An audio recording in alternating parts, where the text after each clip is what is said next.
Welcome to the Livestream Lounge. What is up? Oh my gosh. Tonight it is very special guest, Scott Condne from the band Parallel Fifth. I am so excited. Scott has been my best friend since the 8th grade. That's right. Dude, we've been through so much. The good times, the bad times. And it's really neat because we were in a band together way back in the day. We're going to talk about all that fun stuff. But you have continued. You are Mr. Music, Mr. Everything. And it's neat because we've kind of had these simultaneous careers, very creative, but you've kind of stayed in the music side and I've kind of veered off into the art side. But there's been so many parallels and stuff. And it's just been, it's so cool that we're still so tight after all these years. I know. I love you, brother. Oh my gosh. You know who else we love? We love James Polony. And he's here tonight. James, you need to say hello. That's right. And he's and you have to show what is up. Oh, I got to switch this here. Whoops. It's been, you know what? I take a week off and I forget how to do everything. Look at that. Look at that. See, I didn't even wear that. No, I'm waiting for you to roll out like a V-neck of this. You know, I've got a V-neck I could get you. I could get one your way. Dude, I need a V-neck one too. And I have to say that logo is off the charts. Who designed that logo?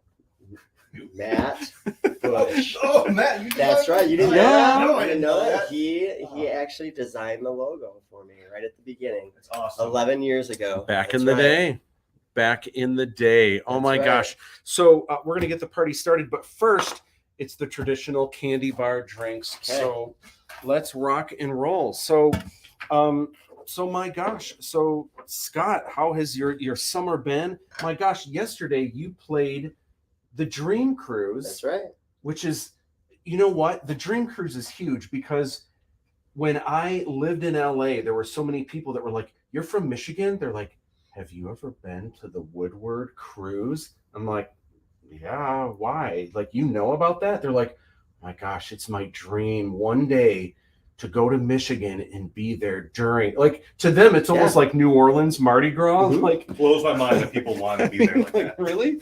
Okay. It's crazy. I mean, it's a fun. It's, you know, last night somebody came up to the stage from Sweden and came all the way to Detroit, Michigan for the Dream Cruise, just for the Dream Cruise. And they were in town for I think 2 weeks, but they come specifically every year. Yeah. For the Dream Cruise. We're like, we don't like cars that much. Yeah, I think Jay Leno was in town, you know. Wow. Yeah. Bob Seger. I saw a picture of Bob Seger cruising down Woodward. Such a cool thing. Well, last year we ended up playing for like a private event for the radio station. So it was still really cool. We had to have a special ticket to get in. This year it was a public event, which we were super excited about. Still sponsored by WOMC, the radio station, and but it was open to the public, so it was really cool. So we had a blast. James, I don't have coffee down here. I should go get coffee, right? Coffee? Yeah. I'm gonna go get coffee. I'm gonna go. Plus, this is sticky. This is Java Mountain something or other. It's just a shot. I'm gonna go get coffee. Do you want coffee in your drink or not? Sure. Coffee in your drink? I'll take coffee in my drink. Sure. I'll be back in coffee. So what I'd like you to talk about now. So here's the crazy thing. So I've known you forever. I've known James for a long time. After I met James auditioned for Aladdin 3477. Come to find out, Casey. Oh my gosh, can you be? Oh my gosh! Like read our minds. Wow! Look at that. Thank you, beautiful. Yeah. Oh my gosh! No, I don't even have to go upstairs. Hospitality. Thank you. Oh my gosh, that's amazing. Nope, nothing. Oh, okay. All right. So thank you, Casey. So here's the crazy thing. So speaking of, real quick. Yeah. Because the Kip just came down here. Yeah. So last night at the Woodward Dream Cruise, this girl comes up with her dog to the stage. And she's trying to get us to play with the dog while we're performing. It was the weirdest thing. So then she ends up getting the dog on stage. It was the most bizarre thing. We didn't know what to do. We were just like, okay, here's a dog on stage with us, but must have just loved her dog and wanted her dog to be like the center of attention. The dog didn't I had jump on. I had a student once that she like never did her work. She was kind of a problem student. One day she brings her dog to school. I'm like, really? Service dog or no? No. And she brings her dog, and I'm like, and everyone's fawning over the dog, of course, and everything. And I said, listen, you can't have that here. What if your dog like goes poo and this and that? She's like, my dog would never do that. I'm like, and all the students want Famous the dog to last be words. there. I said, fine, dude. The dog didn't just go poo; it like peanut butter pooed, like all over the place. And it was just a disaster. I love dogs. In your but that's classroom? just in the classroom, and it was a figure room where like there's a nude model and like they walk on that floor barefoot and stuff, and so now there's peanut butter everywhere. Oh my gosh. I mean, did you not clean it?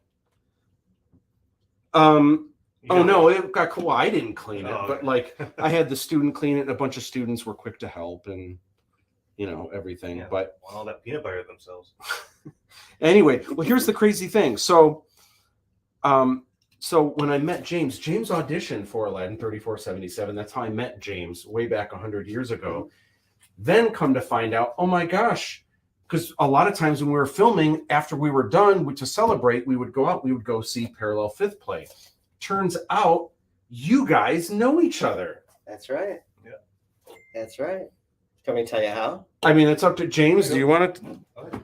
So I'm trying to recall what year it was, but at my school that I teach at, I created, so I'm a band director in Utica schools, and I created a new class because I thought it was important for students to understand music technology because the way things were changing and music was changing.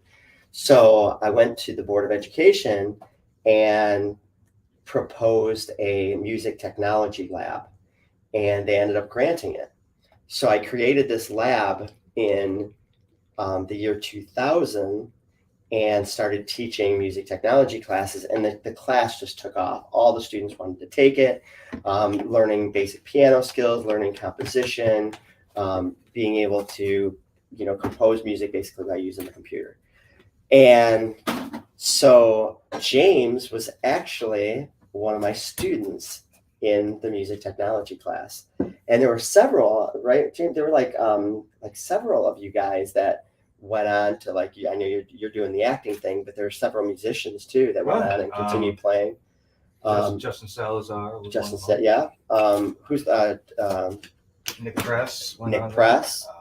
And Nick Press actually played on we did a COVID video for Parallel Fifth Nice. during COVID, and he ended up coming in and playing bass for us. Awesome, man. Yeah. Okay, Have you seen the Fruits play? I have not Okay. seen them live and in action. I've seen videos, and they're great. Mm-hmm. Like they've got great songs, and I love the drummer's really cool, and the singer's just Like how awesome. all of them wear like fruit. They like themed wear shirts, fruit like outfits. each one That's has a different amazing. fruit Yeah. on it. And they're Okay. called fruits. So speaking of flavors, Mhm. you guys get to choose. I've got mocha, glazed donut, peanut butter cup, cookie dough, butter toffee, hazelnut, and salted caramel. Oh man, What is your poison? I'm gonna go with the mocha. I think That's a good one. that's a good one. Yeah, I'm gonna go with that too. James likes that one. Yeah, buddy. Peppermint mocha in the winter. That's like my white girl pumpkin spice. So here's the crazy thing.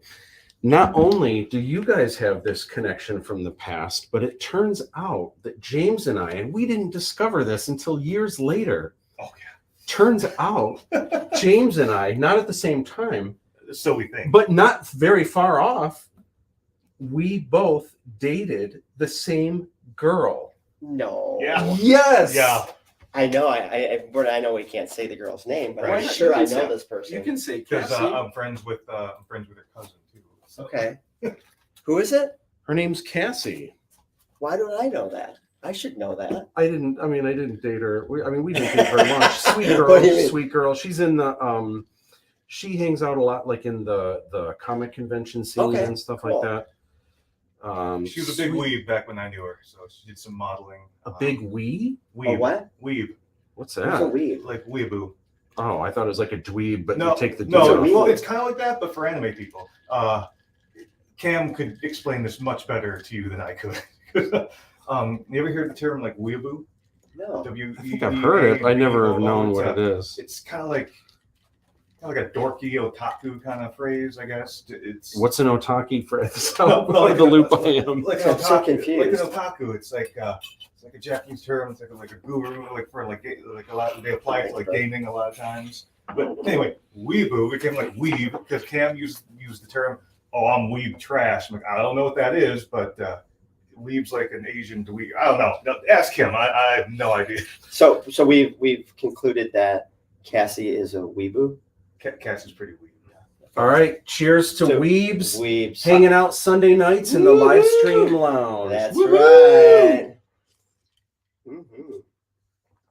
That's delish. And that means it's time to get the party started.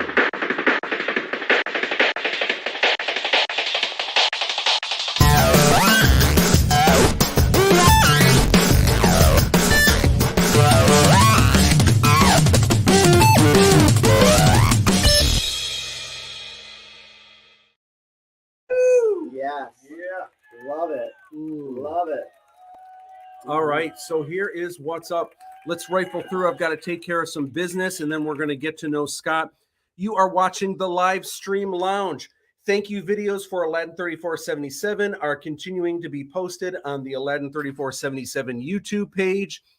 Also, Draw This in Your Own Style is continuing to go on. So if you're doing that, be sure to use the hashtags. It's also convention season, so if you're dressing up as any Aladdin peeps, oh my gosh, we want to see. So use the hashtags and send them to us. Last week, this really cool behind the scenes video came out. So if you haven't seen that, check that out on my YouTube channel. Also, there's a really cool video that I dropped recently called The Drawing Form Shadow and Cast Shadow. In this video, from start to finish, you can see me draw this. Why did that turn sideways? That's really weird. Okay, so fall classes at Macomb start tomorrow. It's going to be the first time I'm back in a classroom in 3.5 years. What? But I'm looking forward to it. It's going to be a lot of fun. And this Friday is the very first annual Macomb Community College esports tournament. Oh man, they're doing it. They're doing it. Super Smash Brothers, like all the things, 8-bit video games. It's open to students and it's open to faculty and staff. James, since I thought you're... you meant like they got on the esports circuit where like South Korea is showing up with their StarCraft League. I'm like, whoa. Well, not yet, Bruh. but if it grows into something bigger, it could turn into something like that for sure. But I'm super excited. I don't know if they'll have anything Zelda related, but I'm going to go and first Legend of Zelda on NES. That could be a thing. Dude, if they've got anything like in the 8-bit section, if they've got Donkey Kong Jr. or Burger Time, I will reign supreme. All right, tonight we are hanging out with my boy, Scott Condne. Now, Scott Condne is from the band Parallel Fifth. This is an awesome... You have to tell me about this. This photo looks amazing. And is this on top of a building or something? It is on top of a building. Where is this? We ended up going down to somewhere down in Pontiac. And we shot a bunch of, photos inside the building. And Carrie Dawson, give her a little plug. She's an amazing photographer. She said, "Hey, let's go up to the rooftop." So we went up to the rooftop and we shot this photo. Yeah, we love it. Now I'm guessing because the trees way in the distance don't have leaves. It looks like this is the winter. Was this freezing up there? It was pretty cold. I was going to say, oh my gosh, Amanda and Mark must be pretty. Yeah, it was pretty cold up there. But yeah, so. That's wild. So again, there's the logo. So Scott sings and plays keyboards. We're going to get to a little bit more of that in a second. Amanda sings, and then Donnie also sings a little bit. Obviously sings backup, but sometimes sings and plays bass. Then Mike also sometimes sings and plays guitar. And of course, Mark keeping it real behind the drums.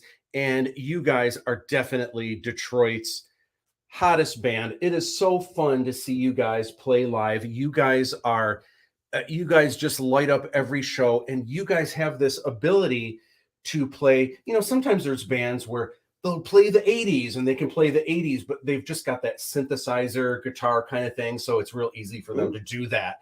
Or there'll be bands that specialize in disco, or bands that specialize in like 90s hip hop or something like that. You guys do it all. And because, you're primarily the singer, and Amanda sings a bunch of the songs too. And sometimes Mike or Donnie will take over, but there's like nothing you guys can't do. Yeah, we try to do a little bit of everything. That's what we pride ourselves on. And I always say over the microphone, like at gigs, I'm like, we're going to do every genre, so, we'll do a Motown medley. We'll do a disco medley. Then we'll go to, 80s rock. We'll do, 90s pop. We just added some grunge. We added a Nirvana tune. Nice. And then getting out of our comfort zone, because I grew up in the 80s with Matt. We had long hair, right? Matt had CeCe DeVille hair. We'll be getting into that. Hair. Yeah. But we grew up in the 80s, so we grew up with the Poison, the Warrant, the Bon Jovi. That's the music we grew up on. But having to sing like hip hop and like shoddy apple bottom jean, like all that stuff, and having to do that is completely out of my comfort zone. But that's okay. That's good. Sometimes you have to step out of your comfort zone, and I don't sound like the record, but we do the tune and we do it our own way.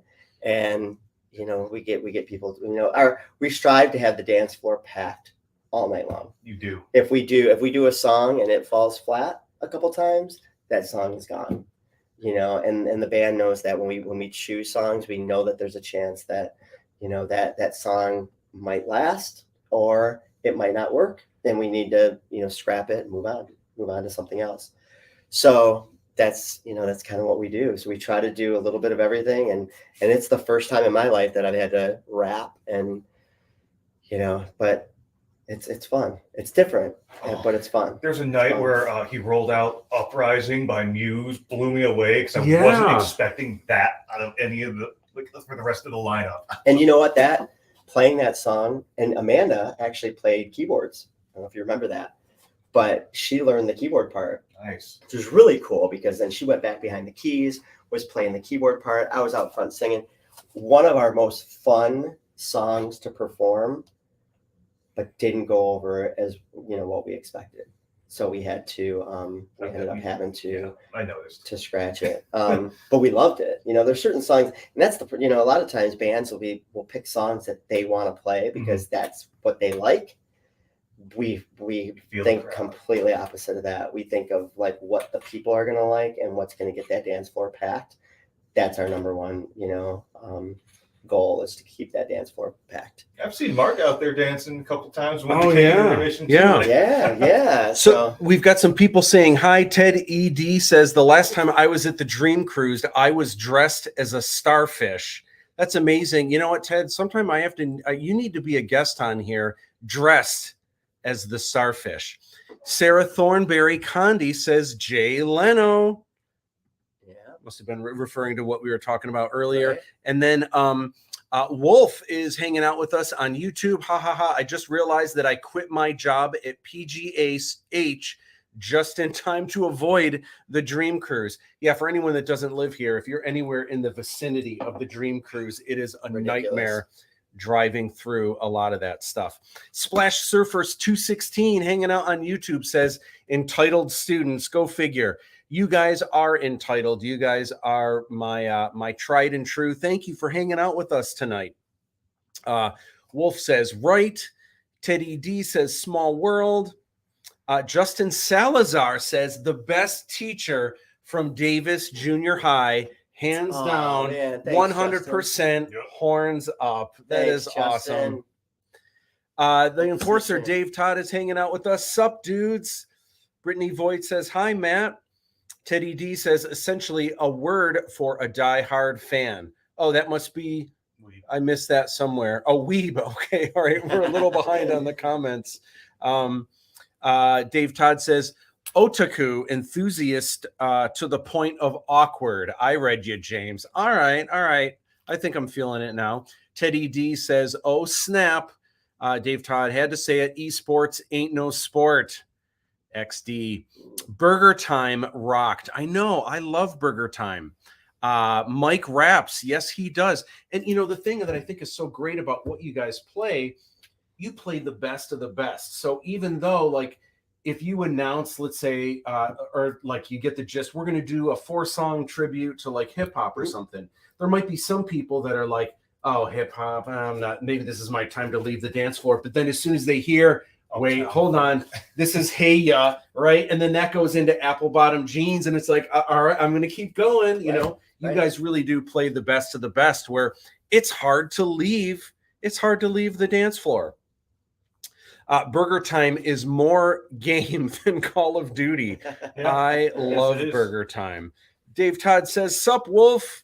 I love that everyone says hi to each other. Or shall I say Klepto King? Oh, what up? Everyone's hanging out. I loved when they played Muse.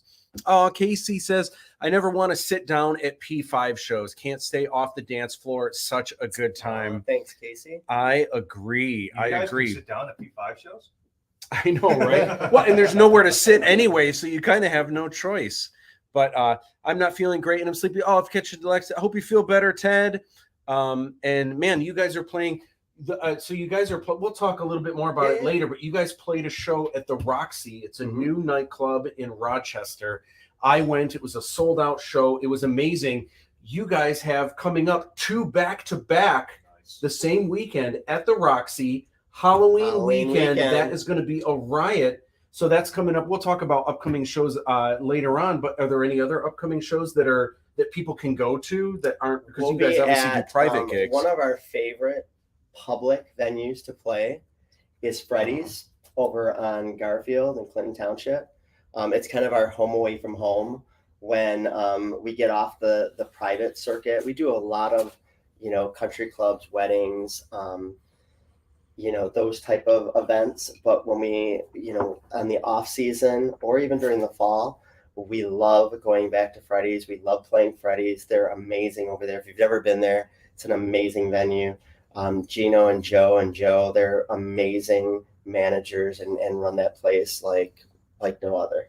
So, and they treat Parallel Fifth, amazing. So we'll be back at Freddy's. I don't know what weekend, but sometime in September, we'll be back at Freddy's, and then we'll be at the Roxy on Halloween weekend. So if you guys are watching, if you have any ideas for what the Parallel Fifth band should dress up as, oh my gosh, we're trying to think of something to go as. We're going to be there 2 nights. We don't want to go, the same both nights. So oh my gosh, it's amazing. So I'm going to show an example of what you guys have dressed up as before. One of the things I wanted to show real quick that I think is just amazing. We're going to get more into like marketing and talk about you, like just your career and stuff. But one of the things that I think is so cool that you guys always address every night is there's 5 people in the band, right? There's Scott, there's Amanda, there's Donnie, there's Mike, and Mark, but there's actually a 6th member of the band, and that is Vic, who runs sound. And I think that it is so cool that every night you announce him as when you're announcing everyone in the band, you announce him because he always does your sound. You guys always sound amazing, and he truly is. I feel like the person running sound, they make or break the band, because when you go to see a band play, they either sound amazing or they sound awful. And that can be the difference between whether someone's going to come see you guys again or not.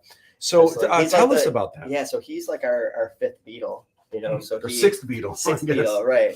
So, he's, and what's great about Vic is we're so blessed to have him. And he's always, he just goes above and beyond for the band, and always, is always upgrading equipment, for us. And I think that at this point in my life, it would be extremely difficult to be playing every weekend and having to worry about something like that and be worried about sound and doing it myself. So I think having him is allowing me to, it just eases my stress level, knowing that he's going to take care of that. I can just perform and not have to worry about it. What's funny is it's such a long way from when you and I were in a band. Do you remember who did sound back then?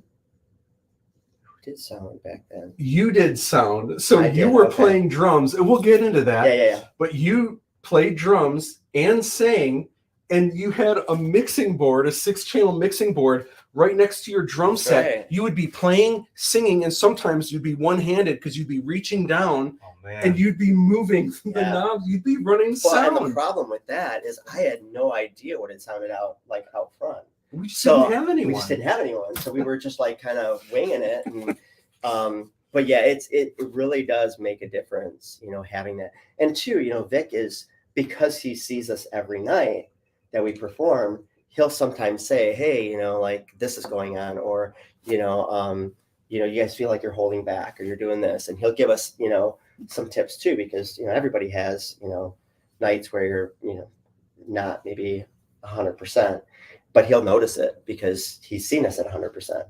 So he's always, making recommendations and, like I said, upgrading equipment. He also does lights too. So we have a light show, which again, not a lot of bands have a full light show. We have a full light show, full trussing, full backdrop, effect lights, and we have it all programmed, through a computer. So he's flipping back and forth on an iPad with doing sound, flips, does lights, flips back, does sound. You can easily move to different parts and hear what it sounds like and stuff. Yeah. So awesome. So I love amazing. You, Vic, if you're watching, we're blessed to have you.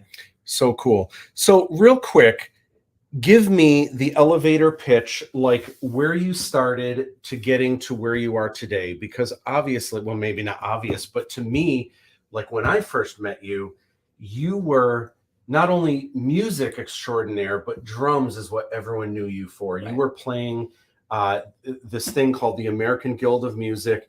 You were winning not just regional championships, but national championships, playing drum solos that were like, oh my gosh, if TikTok existed back then, you would have reigned supreme, because you would like do crazy drum solos that sounded like Alex Van Halen, but then you would go into cucaracha playing on the tritoms, and you would do the craziest stuff. So like, what was the evolution where that started from to like what you're doing today?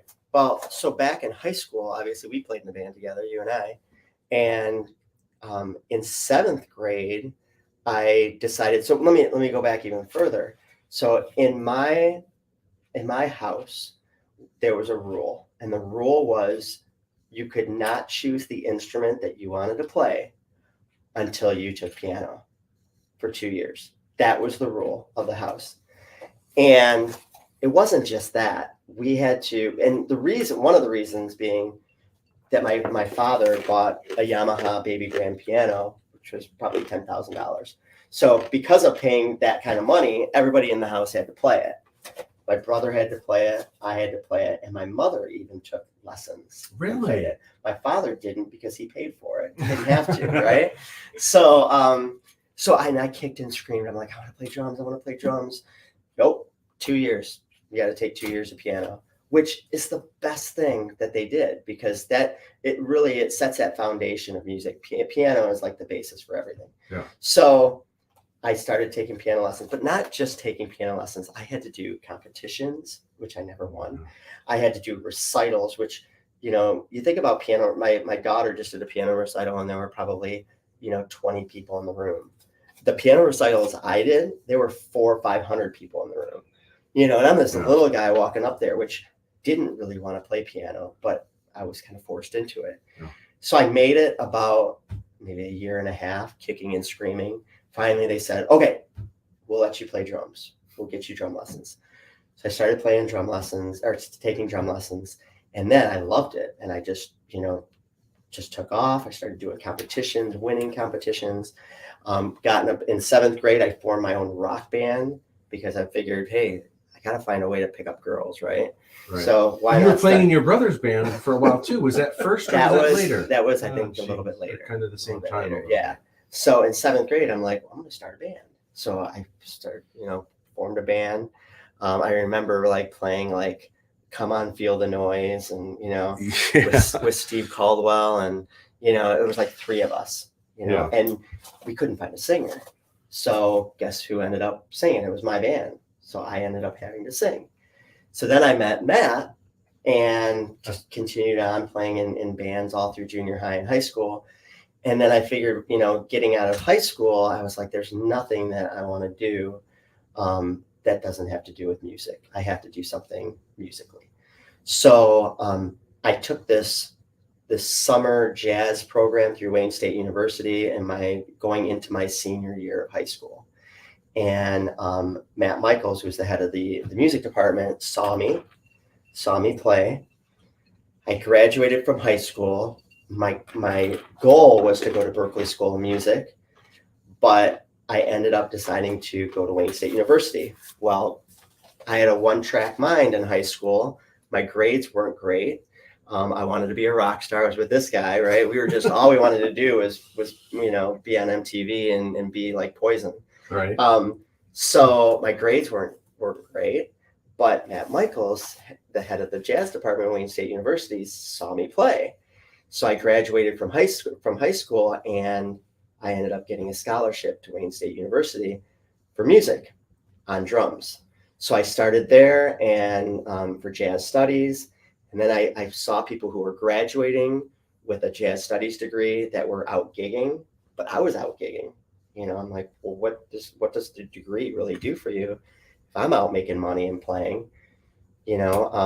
So I thought, well, what can I do to have a steady income, benefits, all that, but still do music? Music education. I can teach music. I'll still be around music all day long, and I can still go out and I can still gig. And that's what I did. So I got my music degree from Wayne State University, jazz studies, music education on drums, believe it or not. And then I just played through like cover bands through college. And then I played with the same band for about 20 years. And then I moved on and I formed Parallel Fifth about 11 years ago. Man. And Parallel Fifth is like, you guys really are, like, you guys play a lot of private gigs. Like, this isn't just like a band that plays local bars and it's just like a fun, like, woohoo kind of thing. Like, you guys get paid like serious money. Like it's like, I don't even like, it's a good chunk of what your overall income is, Absolutely. right? Like it's the real deal, which is awesome. Seeing you at Freddy's, I remember seeing you at Hamlin. I remember there were so many public shows. I've been back. I'm just every single weekend, like, yeah, P5, and then like one day you announced that, hey, we'll play at Freddy's, but you got private events, corporate gigs, and one day he just exploded like big time, and I looked around like, guys, it's been a few months since we saw a Parallel Fifth show, hasn't it? Like, I'm like, private gigs at Little Caesars Arena, like all kinds of crazy I'm stuff. Sitting there like, man, I haven't seen Parallel in a while. Like, is this what heroin withdrawal's like? Because it's just like, so but again, like I remember like when we first put the band together, like we had no gigs. We ended up, there was a bar right around the corner from our house called The Hub. And it was like, I lived like a street over from that bar. And here we are practicing and learning all these songs, but we had no gigs. So I ended up going over to The Hub and I said, listen, I have this band. We want to do a launch party at your bar. How would you feel about that? He's like, yeah, no problem. It was the weekend before Thanksgiving. And so I said, you don't even have to pay us. We'll just come in and we'll play for free. But we want to do a launch party because we just need to get out there. Like, we need to play. Like, we've been in my basement, learning all these songs. We need people to hear us. So we promoted it and we ended up doing, I think you were there. Yeah, for sure. And it was insane. There was standing room only. It was jam-packed. It was fantastic. And you guys sounded great. It was an amazing show. It was everything you would want a launch party to be, I'm sure. It was great. It was great. And there was people lined up down the sidewalk to get in. insane. Yeah. And what happened was is it was the weekend before Thanksgiving. And you know that the Wednesday night before Thanksgiving is the biggest bar night of the year. Yeah. They sold out of all the alcohol. They had to actually go That's out right. during the night and go get alcohol because they had run out. And so anyway, that was our launch, and we played for free. And I remember getting our first gig because Amanda and I were out, trying to get gigs. We were going to the Hamlins, and we were sitting at the bar, and we're like, who do you think we talk to? Like, how do you think we can play here? We had no idea. Like, we're like trying to get gigs. And we ended up getting a gig. We don't need to name the place, but we ended up getting a gig, and it paid $500, and we thought we were on top of the world. We were like, oh my God, we just got an offer to play a gig for $500. But that was the start. You have to start somewhere. Mm-hmm. Sure. And then we just, started promoting. And there are probably some bands now that gig all the time. They're like, 500, where did you go to get $500? But that's like, but now the kind of gigs you play, that like you wouldn't play a place for $500. Yeah. But yeah, it was, but you have to start somewhere. And you just, and kind of work your way through. And never forget your roots. The what? Never forget your roots. The roots, yeah, absolutely. And then we ended up, going with an agency, and then they started booking us, and we just started taking off. And now we, there's several agencies in town that book us, but I also book, gigs myself too. So, so if you want to hire us, come to me. Real quick, I want to shift gears and chat about everything that's going on with Aladdin 3477. So through the backer kit, I am now putting together the second swag box. You guys will be happy to know that everything that's in the second swag box is ordered. And there's 3 things I don't have. 2 of them are coming this week for sure. 1 of them might be coming this week, maybe next week. But once I have everything, I can't ship everything out just yet because one of the items is the movie poster. It's the full-size movie poster. But those of you that are in Aladdin's inner circle, those come, there's an extra one you guys get that's signed by cast and crew. Well, I've got to put together an event. I got to schedule and make sure everyone can get out and sign it and everything. So hopefully I can do that ASAP and get everything out. There's the Fiji patches. Those, I think that's what I'm not sure if it's coming this week or next week or not. I talked a little bit last time. You guys voted on the bandanas, and it was between the white ink and the yellow ink. By far, everyone loves the white ink because it kind of looks like a normal bandana. But when you look up close, it's all this, cool Aladdin 3477 stuff. And I didn't want to make a big deal out of this, but it kind of got out that I have submitted to the Sundance Film Festival. Woo! And it is submitted or got accepted? It's not accepted. It's officially in consideration. That sounds fancy, but it is the most difficult film festival to get into. There are about 4,000 submissions every year. They only select 10 films. So your chances of getting in are 1 in 400. Now, keep in mind, here's where things get difficult. There are also studios that put movies out under like a smaller umbrella, like they're movies that might be 30 million or 19 million, and it stars like, Chris Pratt, but it's a smaller movie, or Jennifer Lawrence, but it's a smaller movie, and they put it out like it's an independent movie. So you're fighting against that. There's all kinds of things that make it difficult. Plus the sheer numbers. It's 1 in 400 is your chances of getting in. Well, here's what happened. I wasn't going to make an announcement about it. I'm starting at the top, seeing what sticks. But the funny thing that happened was after I submitted everything and everything's official, the last thing that it says, do you want to share this on social media? And it says, share this on Facebook, because then you'll already have the attention of people at Sundance, the fact that you're plugging this on social media and stuff.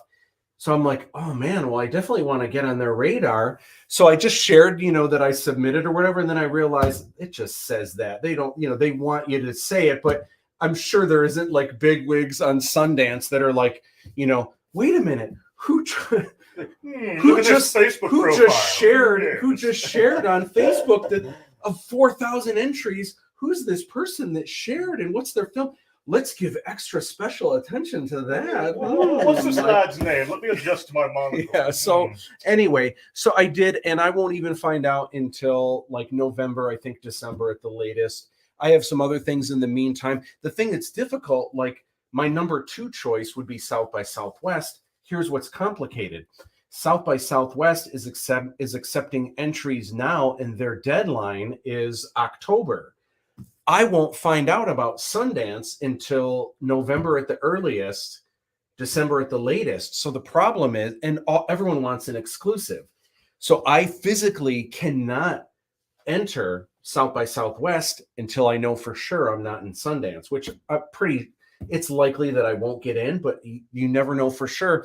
So if I want to do South by Southwest, I would have to wait until next year, which is cray. So I've got some other things, and a lot of people say film festivals, unless you can actually get into something like Sundance, for most of the film festivals, it's fun and like, yeah, I won. But for most of them, like someone at Netflix has never heard of most of, like the Traverse City Film Festival. No one comes out to that. That would give you a distribution deal or anything like that. So if Sundance doesn't work, and in the meantime, I've got some other cards I'm going to be playing, some other things I'm going to be investigating, and I'll be talking about that as things come up. So anyway, that's what's going on. That's the scoop with the Sundance Film Festival. Oh, we got some comments. Wolf says, dress up as the members of the Electric Mayhem from the Muppets. Oh my gosh, that would be good. Mark is Animal, Scott Dr. Teeth, Amanda is Shirley. Oh, I love it. Janice. Dan the man. Dan from Showtime. Great friendships rock. We're going to be talking about friendships. And Dan, I am wearing from Showtime right here. Hey, That's a Dan, nice by the way, I was, when we played the Woodward Dream Cruise last night, I was wearing your Showtime t-shirt, and somebody came up to me and he said, so, Hamtramck, he made a comment about Hamtramck. I'm like, yeah. And he like opened his wallet and there was a badge, and he said, I was in Hamtramck. I think it was a former police officer or something. And I told him all about your store and how it was in Detroit, and you moved it to Hamtramck and how great it was. And great to see you, Dan. Awesome. Dan also says, who was your teacher at Wayne State? Matt Michaels was my my jazz lab band instructor.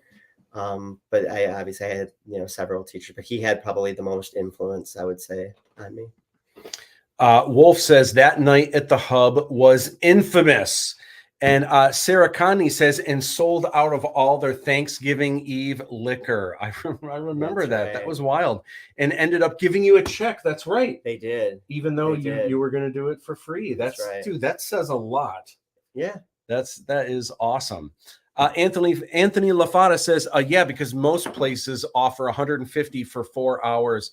Yeah, it's tough. I'll tell you what, it's one of the reasons the music scene anywhere is really tough. And also it's tough. It's not just necessarily because of the bands, but if people aren't going out to see live music as much, it's hard for a place to pay a band to play if they're not, if they can't. And if, it's rough. It's a rough thing. Splash Surfer 216 says, hey, Matt, have you heard of Trauma Dance Film Festival? It's mainly in New York, but there's one in Detroit and a few other states. I didn't know there was one in Detroit. I have heard of it before, and that would be fun. I think Aladdin 3477, not to say my film is better or like to put it anywhere, but I don't know that it's the kind of film. It's definitely a popcorn film and entertainment. I don't know if it's quite trauma worthy, I should say. Why we couldn't get into but man, I would love to go to Trauma Dance. That would be a lot of fun, and it's free. Oh man, I didn't know that. What a riot! If there's one in Detroit, I need to check that out. Dan says, nice. Thank you for the props. Love always. And Dan says, congrats on Sundance. Well, it's just officially, what is it called? Not in acceptance, but it's in consideration. So they're considering me. It's very nice that it's being considered. So we'll see where it goes from there. Okay. There's two big things I wanted to talk about tonight. And one of them I just found this online. Life lessons from when I was in a rock band. So a lot of times when people talk about my art career and like, man, what did you do? And it seems like things work so well for you. And I try to do this, or when I post on Instagram, I don't get any of this or that. And what's your secret? And I have to say, an interesting thing that happened with me in my career and upbringing and everything. First of all, this is me in 11th grade. Oh man, is that Michael Bolton? I actually used to have hair, and the best. Oh man, it was the best. It was such a wonderful time. That's me. And look at, I got a little, like, there's a little nip showing down there. You only had one nip. And so this was our band in high school. We were called Passion, and there's Scott in the green. I'm Blondie in the band, and that's Dave Tisch over on the left, and Steve Caldwell, who still plays guitar and still gigs around town, and he's in a number of bands, and he also is very prolific, and he plays in reggae bands and all kinds of cool stuff. But this is I think that I was trying to do the tough face, like this is me, and this is when this was actual black and white photography.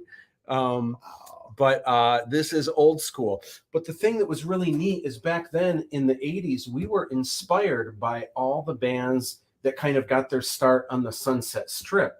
So back then, bands like Poison and Warrant, and to a degree, even Bon Jovi, which was New Jersey. But you would hear these stories about these bands where they would have guerrilla marketing tactics. They would do anything to get people to come to their shows. So they would put flyers everywhere. They would staple them up just so, and they figured, you know what, if we put up 100 flyers, even if only 10 people come, let's put up 200 flyers and we get 20 people, or let's put up 1,000.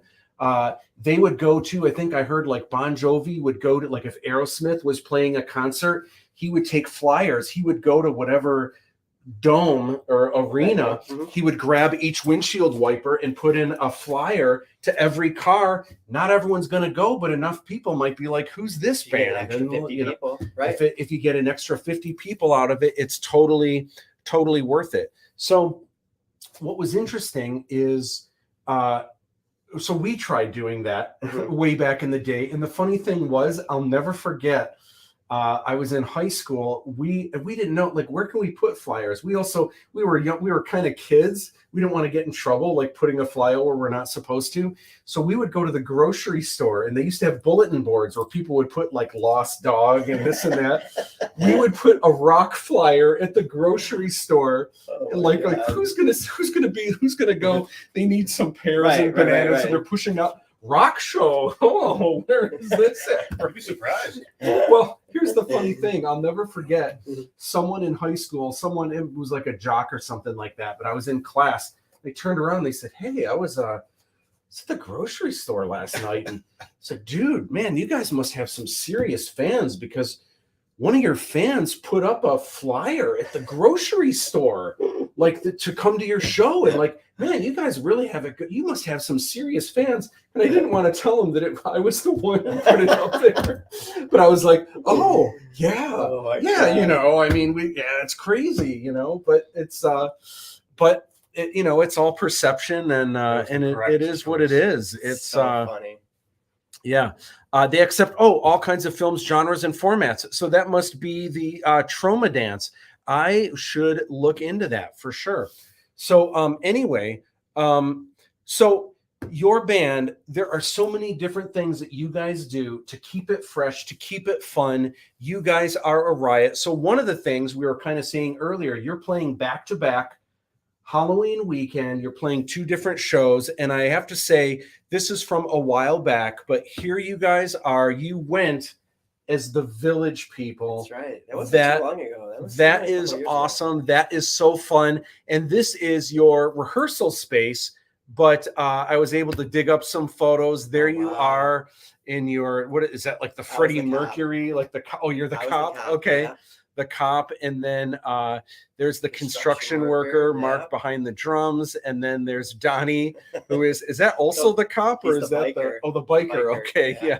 Which God, is he great. Looks good, doesn't he, yeah, well, he's got the mustache for it too, which is awesome. Great. And then another thing that I thought was cool that you guys have done before. So taking it back to marching band, we used to play drums in marching band, and you were snare, and for a while I was on the quads, which were super heavy, but I love doing the so what I thought was great is sometimes you guys play a song, and I forget what the song is, but where normally, okay, so this is you, normally this is your get up, you are up front playing keyboards, which is interesting because you started on piano, moved to drums, full circle, now you're up front singing, playing keyboards, but you'll bring back your roots, and there's a song you play where you'll literally go out with everyone and play your marching snare. Tell us about that. We haven't done that in a long time, and people have asked about it, and you would think something like that, a little gimmick like that, it's just, we didn't think it was such a big deal,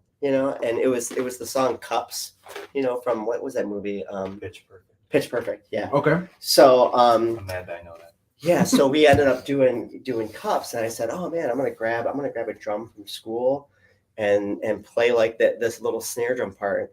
And I ended up walking out into the crowd, and Vic, my sound engineer, hated it because he couldn't control the sound of that. But I will say, however, that people still talk about that. Yeah, just those little things, that will set you apart from everyone else, and. But people still talk about.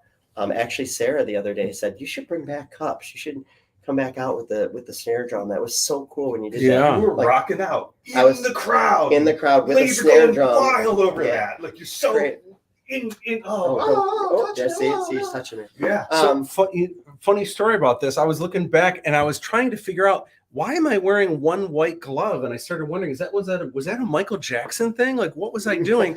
And then I realized, oh my gosh, this was when I fell into Bayo Canyon in New Mexico, and I severely injured my hands, in particular these two fingers. I had 7 different surgeries, rehabilitation, and the whole thing. And there you can see my hands. But I'm gonna play those drums like there's no tomorrow. But I love that you bring it back, you bring back your roots. Fun. Like that. That's really cool. Yeah.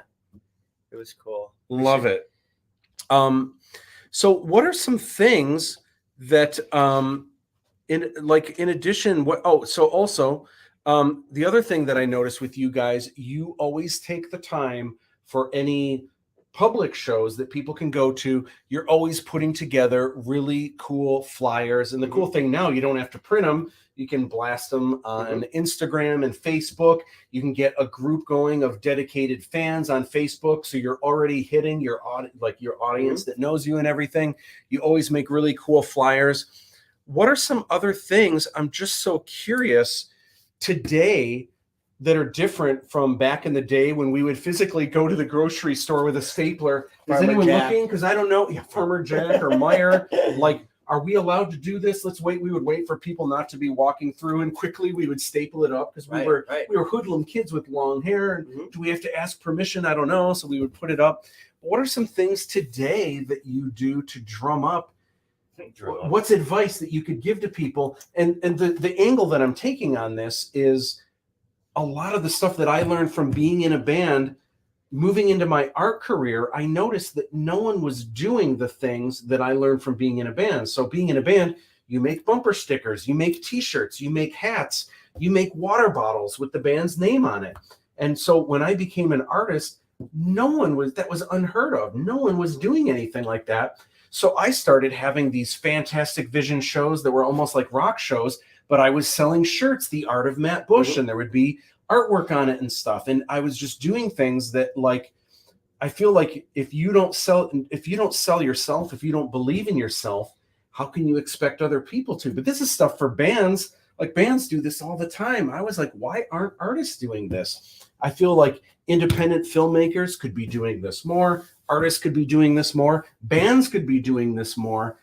What are some things today that you do with your band that any kind of creative, or even specifically for bands, what are some things that creatives can do to get to market themselves, to get more attention in a crowd? What are some things that you would suggest? I think with social media, to be completely honest, we don't do it as much now than we did at the beginning. We used to blast our Facebook with flyers, and I remember you could invite all your friends to an event. There was like a code. Do you remember this? Yeah. But you had to like copy the code. It was kind of a weird way to do it, but you could, and it would select all your friends. And I would tell the band, listen, you got to do that. You got to get on and invite all of your friends. Here's the code. And invite all of your friends to come out to our show. What we were finding is, obviously we started drawing people to come out to see us, but some people would get so mad at us because they'd be like, would you stop inviting me to your show? Like, people were like offended by it. Well, just unfriend. That doesn't sound like they're friends. Yeah, it was just like, there were some people who actually unfriended me because I was sending invites to an event. I can't believe someone would actually say that. Yeah. Why wouldn't they just, like, what kind of friend is that? Right. Well, how many are actually on? How many people on your Facebook are actually like true? Well, if they took the time to add you, I mean, clearly they're interested in what you do. So, you would think. Right.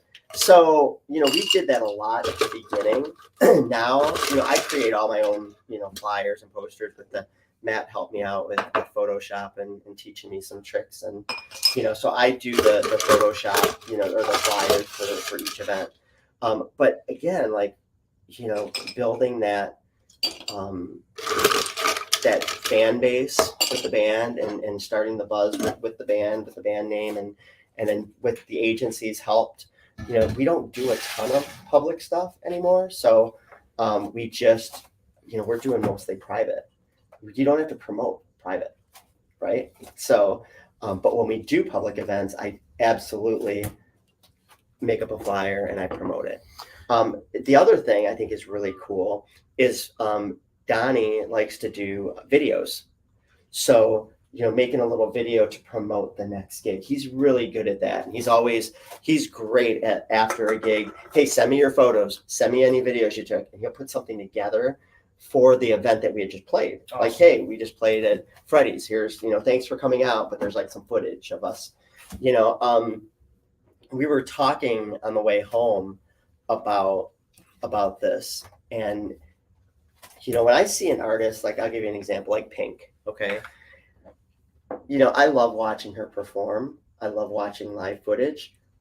But what I like watching more than that is seeing her with her daughter, or seeing her as a person. Okay, because that makes it more real. It makes it more real. And so I was talking to the band about that. I'm like, we need to do more videos of like just us, like Amanda with Josie, or me with my daughter Priya, or just us as people, And I think people really like that. I think for sure. I think too is Parallel Fifth. This is what also like sets us apart. Is Parallel Fifth it's not a revolving door. We don't have members that we don't change members. This is a band, and I want the people to like get to know each band member. But when you see us on stage, like Amanda and I have a long history together. Mark and I have a long history together. I've known them since they were kids. And I think that the audience really sees that we have a connection, and they know that. And I think that draws them in. If I had different band members every weekend, I don't think we would draw like we do. Mm-hmm. But I think social media, getting back to the marketing, I think social media, making videos, doing flyers, doing events, posting videos of you as a person, like you get to, Matt really well. I mean, he's on here every Sunday night. You get to know him as a person. It just makes a connection. I think another thing that's really interesting about what you guys have going on is there's a term for this, and I forget exactly what it is. It's like scarcity makes, I forget what the word is, but what's cool is you guys will do a public show, say at Freddy's or the Roxy, And then you guys have all these private gigs. So it may be, sometimes it may only be like a month, month and a half. Sometimes it's like, it might be 4 months before you're, and it's not that you're not playing, you're playing Right. all over the place, but for the public to be able to see you, it's not all the time. And I feel like it doesn't matter how good you are.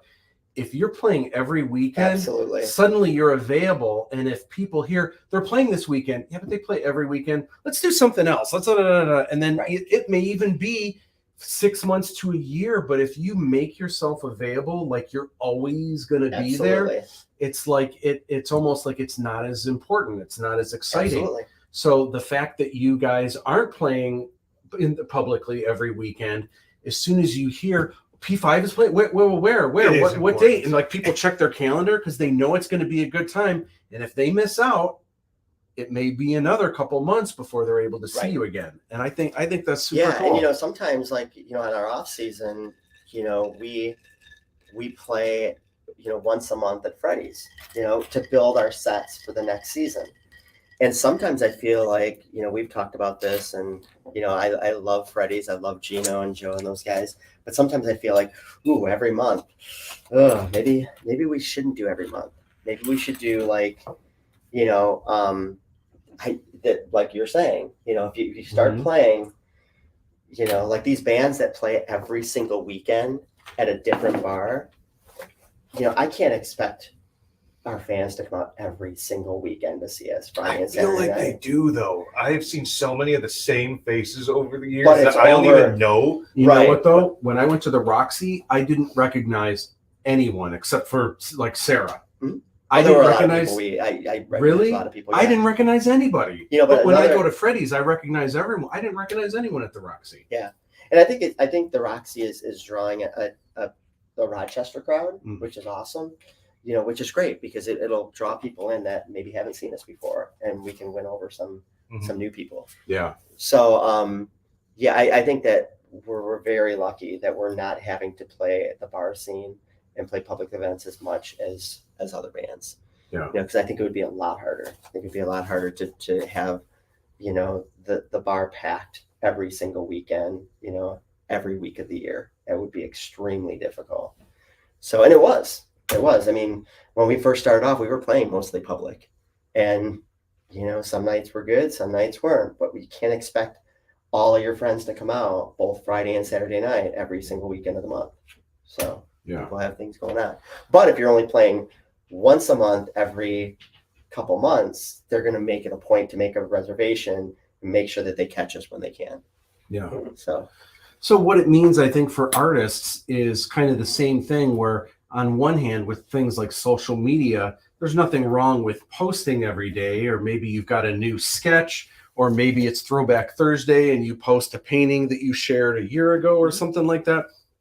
You have something every day, but big things, or like if you're going to be at a convention, like setting up an artist alley or something like that. Or like for me, for example, I have all these really cool behind the scenes videos for Aladdin 3477 that are ready to go. I could release one every single day for the next 30 days.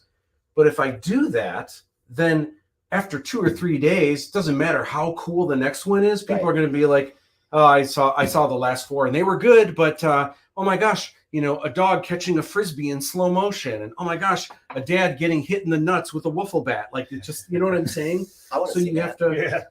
Yeah. So I feel like if I release them like once a month or once every other month, it's like, oh, another behind the scenes video, and they'll never get old. It'll always be fresh if I don't do it too much or too often. Absolutely. Real quick, I want to jump back to Aladdin 3477. You guys have been sharing the swag box #1, which is great. The Hong Kong minifig. I keep noticing you guys aren't necessarily building it correctly. There is a video on YouTube that shows you exactly how to do that. Doing it wrong. The pen, well, they don't know what to do with the armor. So like it'll be the figure and then all the armor pieces are just in front of it or whatever. Have you heard the story about the Aladdin 3477 pen? No.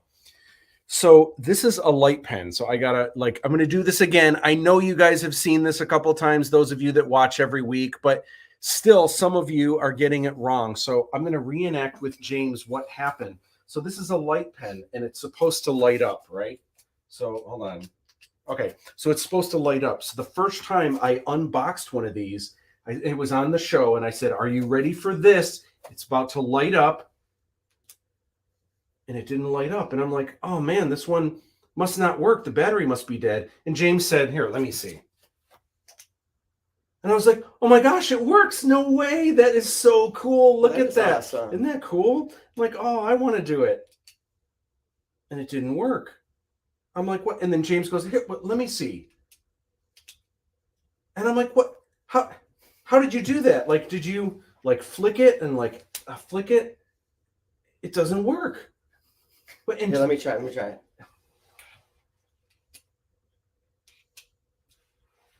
Right. And it works. So this went on for I 40 have the touch. This went on for 45 minutes until finally we realized, oh my gosh, it turns on every other time. Because maybe you don't want it on. Yeah. Oh, no, you know what I thought it was? I thought it was that he held this. This was like a button, so it's every other time. Yeah. Because sometimes if you're just doing bills, like maybe, and there's no one watching, there's no one to impress, maybe you don't want to waste the battery. You want to wait for someone's hanging out and then like, oh, I'm just going to use my my futuristic light pen here. I don't know if you see what I'm writing with here. Right? You see that cute Nice. bartender? You know, it's like, oh, hang on, let me sign So for this. did you figure it out?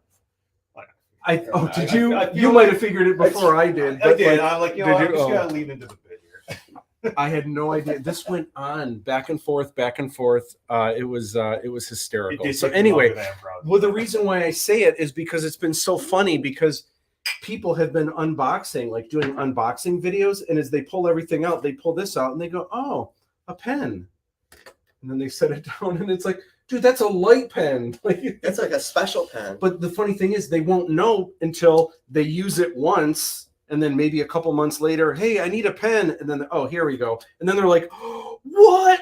I didn't know it did that, right? So anyway, you guys have cool light pens, so That is awesome. yeah. Anyway, so the stickers, I want to see where y'all are putting the stickers. Oh, Sarah says, send one of those pens home with Scott, please. Oh, and I need to send a map as well. So don't let me forget. I need to send you home with an Indiana Jones World map. So there's that. And let's see. Oh, we've got some. What's going on? Okay, now we are all expecting cups at the Roxy. Oh, just so you know. Problem is I can't go out into the crowd at the Roxy because the steps. The steps are kind of hard. I want to see that, says Casey. Thanks, guys. Enjoyed listening and see you soon. See you, Dan. Thanks for hanging out. Yeah, I heard Dan got some new stuff. Really? Out there. He was in Vegas and oh my gosh, a bunch of new stuff. So dude, and I feel like I should have Dan on the show at some point. Would be a lot of fun. James does have the magic touch, and P5 is family. Let me guess, Wolf said that. Yeah. Wolf, He you're would part know. of you're part of the P5 family too, Wolfie. Yeah, he's got this really cool. He had like a vest with your logo on the back of it or something. Like, where are you getting all this merch, man? We love Wolfie. Wolfie. So real quick, the Aladdin shirts are selling out quick. In fact, the Battle Action Aladdin, the smalls sold out, mediums sold out, large. Oh wait, no, I'm sorry, not smalls. We have smalls. So if you want a small, that's me. That's you guys. Okay. Oh, no, that's him. So we have smalls, but if you want medium, too bad, sold out. Large, too bad, sold out. Extra large, sold out. Extra large, sold out. Extra large, sold out. Wow. We only have smalls of Battle Action Aladdin. We have more of the rest of these, but we do have some sizes that are sold out of every single shirt. So if you want one, now is the time to jump on. Hopefully we have your size. And you can get all of this fun stuff at the backer kit, which this is posted. If you look anywhere on my socials, you will find it. You can just Google Aladdin 3477 backer kit and you will find it pretty easily. Cisco Punch 67 says, the force of Aladdin, it binds the galaxy together. May the pen lamp be with you. Do you know the difference, or do you know what the difference is between the force and duct tape? Oh wait, no. What does the Force and duct tape have in common? What? There's a light side, there's a dark side, and they both bind the galaxy together. Ooh. Oh my gosh, Ted Zelenak. Hey guys, what is up, hey, Ted? That's an awesome caricature too. I love it. That's really good. It looks just like you guys. Very good. Parallel fifth. Whatever happened to sus fourth? Ooh, You got this. Oh, got a sustained fourth. Yeah, we got Oh, a music theory guy. music theory. You know what? What is a parallel fifth? You have to tell me because I. Well, it's not to get crazy complicated, but it's a music theory term. Yeah. It's like when you're doing voicings. So like if you have a soprano, alto, tenor, bass, and you're composing and you're arranging like voicings. You know, if you have a fifth apart, like a C and a G, like a C and a G, and then you move like from C to G, like at the top, let's say the alto and the soprano, you have a C and a G, and then you would go to a D and an A, and then you would go by fifths. You know, that's like a parallel, like kind of going in parallel fifths. It's a bit more complicated than that, but it's a. I just thought because there's 5 of us in the band, so we can never add another member because of that. He says, woo, oops. Yeah. Yeah, that's great. All right, so real quick, and we've got more fun stuff to chat about, but the official collector's edition. So everyone's been loving the book. It's been a lot of fun. There is a commentary video if you want to hear all about how the book was made. Also, coming soon is the full audio book narrated by me. It's coming in a couple weeks. All right. So what I wanted to talk about now, I wanted to talk about the importance of friendship. But what I wanted to talk about specifically is there's something that I heard recently, and it blew my mind, and it really got me thinking. And what I heard was this quote here.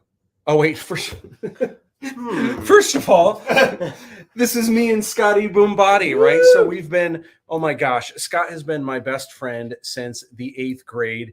Here we are hanging out in the Atlantic Ocean, having a lot of fun. We always have a great time. This is a little saucy, but this is us sharing a piece of candied bacon that Julie Miller made. And yum, yum. It was so delicious. I wanted to share just a quick photo of your lovely family, your wife, Sarah, and your 2 daughters, Brooklyn and Priya, who are amazing.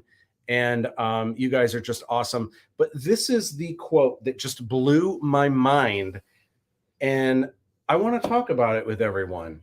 The quote is, by the way, I don't know who Jim Ron is. I don't know if I should know. Do you know who Jim Ron is? No, but you just throw a quote up there and you'll know who he is. Well, this quote still blows my mind. If anyone knows who Jim Ron is, you need to let me know. The quote is this: "You are the average of the 5 people you spend the most time with." Oh, you told me that one before. I thought that was a you quote. Oh no, He stole it. no! Recently I read this, and it blew my mind. So this isn't necessarily just friends. This could be significant other. This could be parents, right? But it really got me thinking, like, oh my gosh. So there's a lot of things like this that you hear people say. There's things like, if you're trying to elevate your career or get success, they say things like, if you're the smartest person in the room, you're in the wrong room. Because if you're if all you do is hang out in a room where you're the smartest person, you're never going to grow. You're never going to. So like, and I love that quote because I love feeding off of, like, especially if someone knows something that I want to know more about, and you network with people and you meet them and you soak up what they're saying and you try to learn from that. You find people inspiring. But if you find that you're always in rooms where you're the smartest person, like maybe you feel cool, but like, oh my gosh, you are stagnant. You're never going to grow. You're never going to like elevate. Right. So I started thinking about that, and it's like, my gosh, like, there are probably so many people, like I have a lot of sometimes students that are trying to elevate their careers. And it's not always about money, I feel. It's not just about like surrounding yourself with people that have money, because money has nothing to do with it. Because there could be people that have a lot of money, but maybe they're jerk people. So that, what good is that, right? Or maybe they inherited it. Or they inherit it, right, right. Or there are people that maybe they don't have a lot of money, but they're wonderful people, and they're people that would do anything for you, and they're people that you can learn from. It's not just about money, although if in the case of money, if there's something like your career and you're not making enough money, it probably wouldn't hurt to maybe get some people in your circle that are better with their finances or something like that. But this just blew my mind, and it made me start thinking about the 5 closest people in my circle. And it made me start thinking about other people that maybe are falling on hard times and this and that. And it made me think, well, and I started thinking about the 5 people in their life that they hang out with the most. And I was kind of like, yeah, I mean, I could see why you're kind of upset right now, you know? So it just blew my mind. I was so interested with that. So I want to hear your thoughts on that. But with that, so you have such an awesome band, and there's Amanda, who's wonderful, Mark, who's wonderful, Donnie, who's wonderful, Mike, who's wonderful, and obviously Vic. And the thing with bands that they say, a chain is only as strong as its weakest link.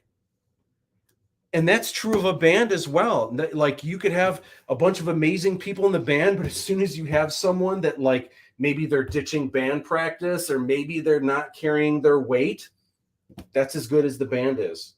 It's only as good as the weakest link. What are your thoughts on that, on all this? Oh, wow. So I didn't mean to take the road there, but like, should we do a shot for now? Kidding. You know, I learned early on that, you know, just speaking of the band, that, you know, I see a lot of bands that have revolving doors. I see a lot of the bands changing band members all the time. And I never wanted that to be my band, you know, and it's not just about being a great musician, because everybody in the band is a great musician, a great singer. It's really about being a great person. That's my thing. And, you know, I could have, you know, the most amazing musician come in for an audition, but if they're not the right fit and they're not a real good person, that maybe I've heard things or the reputation, that's not somebody that I want. The band is not any different than like a marriage, really. You know, we spend a lot of time together, and, you know, we have, you know, I think mutual respect for one another. You know, any of these people in my band could call me right this minute, and I would be ditching Matt if they needed help, like right this minute. Mm-hmm. I would be there to help them, any of them, you know, including Vic. And I just feel like that's, I think, what sets us apart, you know, from the band. They see the same 5 members on that stage every weekend. And I, you know, it's just, you know, building that friendship, you know, the caring, you know, and, you know, everybody takes such pride in the band too. But I agree with you, like with the, just having surrounding yourself with good people, and help, you know, elevating you to another level too, you know. I'll never forget that saying that you, and I steal it, but you know, if you want to soar like an eagle, why hang around a bunch of turkeys? Yeah. You know what? It's so funny that you bring that up, because I actually is it in the book? It's in the book. Oh my God. Well, and here's the reason it's in the book is because when we went to Full Sail University, I was on a panel with the director of the Saw movies and the action choreographer of the Pirates of the Caribbean movies and stuff. And the question was, what is advice you could give to young filmmakers, young creatives? And I kind of didn't know, like, I was like, oh my gosh, what do I say? And I remember this thing my mom said a long time ago, and I said it and everyone clapped and roared and stuff. And the quote is from my mom: if you want to soar like an eagle, don't hang around turkeys. So look at this. Full Sail University tweeted, if you want to soar like an eagle, don't hang around turkeys, and then Matt Bush's mom.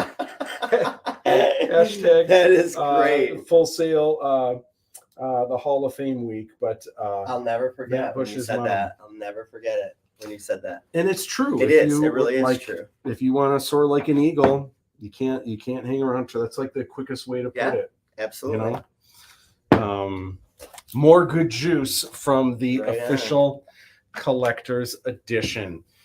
Yeah, it's good stuff, but it just I think that's something that anyone, regardless of what your career is or your life, really take a look at. Now, there's a thing also where I think sometimes you have friends that fall on hard times and you need to be there for them. But routinely, if you have people that are sucking your energy, and if they're selfish, and if they are just stealing your time, if they're not supportive, if they don't like I know you and I, and we're both, I guess, what you could consider successful, but I can't ever imagine there ever being a time where if something amazing happened for you, I am so excited for you. I just can't even get in the headspace of being jealous or like being someone that's like, oh, Scott got this and he sold out the Roxy. Like, I can't even imagine what that would be like, right? It's so not me. Everyone that knows me knows would be like. Well, actually happened. But here's the thing. So many people are like that. There are a lot of people that don't, or people that like, they have a friend that says, I want to be a writer and I have a dream of like writing a novel, and friends that like, they'll trash it. You don't want to do that. No. Because they're scared, but they don't want their friend to elevate into something else that they know that they'll never have the courage to go after themselves. You know what I mean? And it's just, when you have people like that are purposely holding you back, you've got to drop them over the side of the ship. Sadly. Yeah. And it's not the same as like if someone falls on hard times. Everyone has up and downs, and you've got to carry your friends through that have been there for you in tough times and stuff. But sometimes there are people that are just toxic. They just become toxic, and there's nothing you can do at that point. You have to let them go and hope for the best. But if it's dragging you down, you gotta move on. Like James right now is jealous that I'm wearing a Prince shirt. Dude, I love that shirt. And that's pretty great. Is this King Baby right here? It is King Baby. Dude. It is actually King Baby. Oh my gosh, that is really cool. When we were in Santa Monica, they actually took us back and gave us a tour of them making the jewelry. It was so they're cool. Their headquarters in Santa Monica? Yeah. Dude, I might be in Santa Monica in like a month and a half. So cool. They walk us through, and they show like can anyone go on a tour? Can you sign up for it? No, we were just there, and he just walked in through, and he like walked me through and showed me how all the jewelry is made. Awesome. It was really cool. Dude, cool. I gotta rate that. I gotta remember that. When are you going to be there? When are you going to be in Santa Monica? Probably not even possibly, the last week of October, first week of November. Okay. Nice. Yeah. So anyway, so friends, so that's, I think that's good juice. I think that's, a chain is only as strong as its weakest link. Here's another thing that I always talk about with this idea. When you're building your portfolio, usually you have 10, 12 of your best pieces or whatever. And when you're showing your portfolio to a client, your work is only as good as the weakest link. So whatever the worst piece you have in your portfolio, that's as good as you are. So sometimes I have students that show me their portfolio and I say, dude, why do you have this in there? And they're like, well, that's the only marker piece. And I want to show that I can do markers too. And it's like, well, first of all, this doesn't look like you can do markers because it's your worst piece. Dude, this is as good as your work is, or dudette, this is as good as your work is right now. You got to get it out of there, right? The same is true, I'm sure, or being in a band. Like if you have a bunch of songs and there's one song that, okay, let's say you want to keep everyone on the dance floor and stuff, but there's a song you play every night, and every time you play the song, everyone leaves. What does that tell you?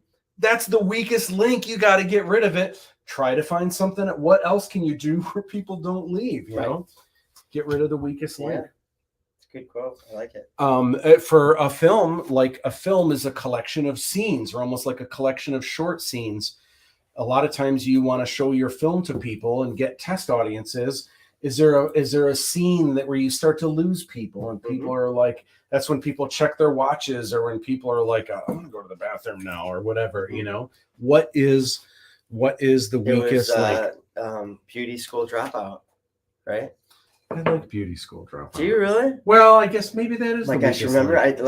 I think it's like when that song came on, like everybody like got up and like used the restroom, you know. I guess when I was a kid, but it's I don't, for some reason didn't fit that movie. It was just kind of like a weird. It is weird, thing, but I guess for me, now that I know pretty much what the movie basically encourages, and like at the end, I just kind of like the end of it, and like, all right, Olivia Newton-John pretty much flies away in the car after changing everything about herself, and done. So it's just like, I'm good. Dude, that movie is so great. I've seen the Broadway or like live versions of it so many times. The best time I ever saw it was actually on a cruise, and their version of it was on a Royal Caribbean, and their version of Grease. I had tears in my eyes the whole time because it was so good. It was amazing. Wow. You ever see the second one? Yes. Way back in the day, but we don't like that. We don't like to talk about work. Yeah.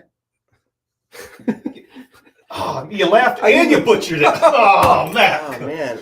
You'll get there, man. Second Grease movie? I lost it. What happened? No, there's this thing that James always does where he'll say something kind of off color or something really funny, and then he'll just follow it up with, but I don't want to talk about work. And then he'll just immediately go into something else. And every time James does it, I laugh hysterically. So I try to do it, but every time I do it, I start smiling and I go, but I don't like to talk about work. And then I can't even think to go into something. I can't do it with the prowess that you'll get there, baby. Yeah, I like Grease too. Really? I like. Hey, Travolta and Olivia Newton-John were supposed to have like a bigger recurring kind of cameo in there, and they scrapped it. And like that's what people wanted, you know. What happened? Michelle to that? Pfeiffer looked pretty good in that movie. In Grease. Yeah. Oh yeah. They end up owning like a gas station right on the outskirts of town. There's they have a song like in the movie about them, and I was like, you got rid of John Travolta and whatever. I think it's good. We've got some comments here, and hey Matt, ask your buddy there about parallels between Color Wheel and Circle of Fifths. Ooh. Elbow cough. Now the Color Wheel, I don't know if Scott would know about that. I know all about the Color Wheel, but do you know about the Circle of Fifths? I do know about the Circle of Fifths. Yeah. So how does that work? Well, it's the key signatures. Basically. Oh, right. Okay. So C is up at the top, and Okay. It goes around by fifths. So So it's got the flat side and it's got the sharp side. So you go through and you got C, and then you go F, which would be a fifth lower, right? It has one flat, right? Okay. And then B flat would have two flats, right? And that's a fifth lower. So it's like a circle of fifths, but it has all the keys. That's how it works. That's how key signatures work. Oh, interesting. I'm a big music theory nerd. Yeah. Okay. Love it. Emmanuel James Ron. Oh, thank you for looking this up, by the way. So he passed away in 2009. Professionally known as Jim Ron, was an American entrepreneur, author, and motivational speaker. Awesome. Thank you for that. That's good to know. I'm glad I wasn't like quoting like, I don't know, a vacuum salesman or something like that. Although, I mean, that could be someone amazing as well. DTE says, powerful quote, heard it long ago, but never knew the source. Thanks. Sarah Condne says, Socrates, wisest man knows he knows nothing, or something like that. Wisest man knows he knows nothing. That's my wife. She's way smarter than all of us. Yeah. That one's over my head, always, but it must be pretty good because man, that's way over. That's over my head. So Maria Chikel said, or Chikelli. We went to high school with Maria. Really? Hi, Maria, yeah. How about a passion reunion? Oh my gosh, I would love that. that would have to be a private thing. But we could do that with like a bunch of like high school peeps and stuff. I would so be that. That would be that would be a riot. I would get like a wig, you know, a blonde wig with the hairspray and everything. I would definitely be there. Wolf says, my motto, I think he meant to say my motto, eagles may soar, but weasels don't get sucked into jet engines. I don't understand. Eagles may soar, but weasels don't get sucked into jet engines because so be a weasel, eagles get in. But weasels might get, I don't know, eaten by a bear or something. Don't the weasels get? Don't they fall prey to something? Need a little clarification. Yeah, we need some clarification on that, Wolf. Oh, my motto is eagles may soar, but weasels don't get sucked into jet engines. We'll just need a David Attenborough kind of thing going on here. Prince Sheena Easton, so misunderstood. Sheena Easton for the win. Or for the win way back in the day.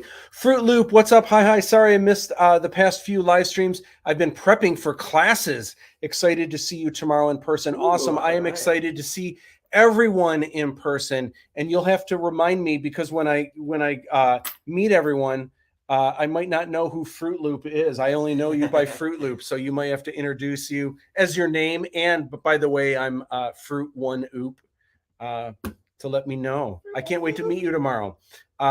Cisco Ponch 67 says Socrates, the ancient Greek philosopher, once said, the only true wisdom is in knowing you know nothing. And I would have to agree that that's one of the cool things about science is every time we learn something, it's not that we learn something new. It's usually that we learn, oh my gosh, there's so much we don't know. And then we learn something else.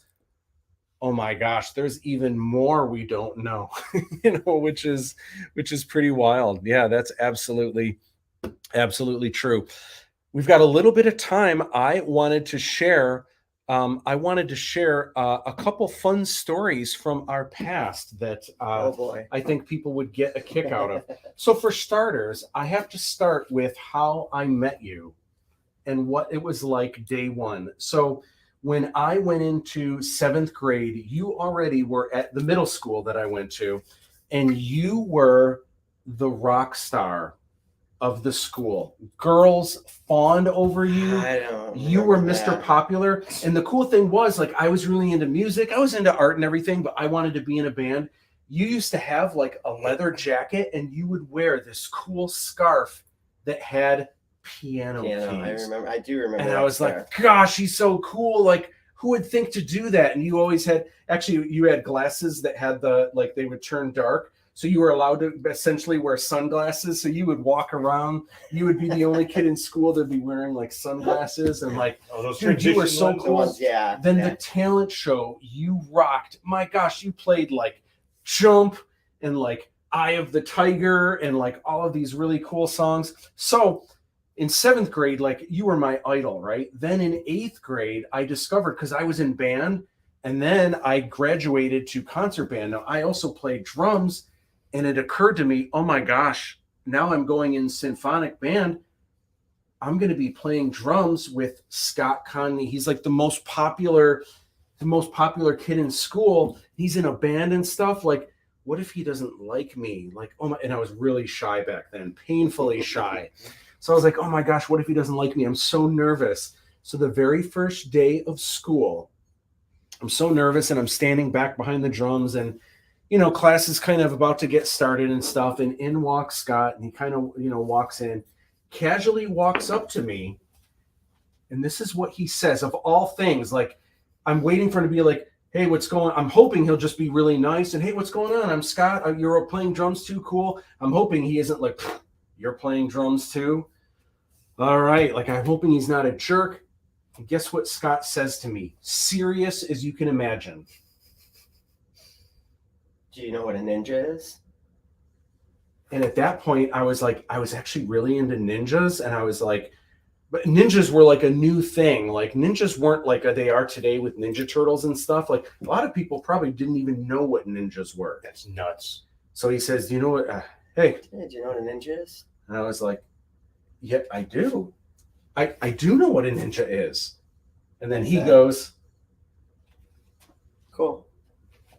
Just fucking walks away. He did, and I was left I was so ready to be like, yeah. In fact, I've seen Revenge of the Ninja and Enter the Ninja and Ninja 3: The Domination. I have on video. Like, yeah, I might not have even said anything. You said, "Oh yeah, I know what it is." I'm like, and that was it. Like, and I was kind of like, it was so weird, but like, did I get a seal of approval? Because I do know what a ninja is. Like, I wasn't sure.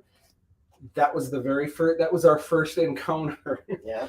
and then of course we were inseparable after that. But what was great for me, I think one of the great things about being in a band, I was so shy. I was so painfully shy. In fact, everyone used to make fun of me because we would watch videos. Like, we had like cassette, video cassette recorders that like your dad would film or something. VHS. And so we would play a rock show, and the camera would go to like each member of the band kind of back and forth, and Scott's rocking behind the drums singing, and his drum set was on the side of the stage like Night Ranger, so he was kind of up front with the drum set.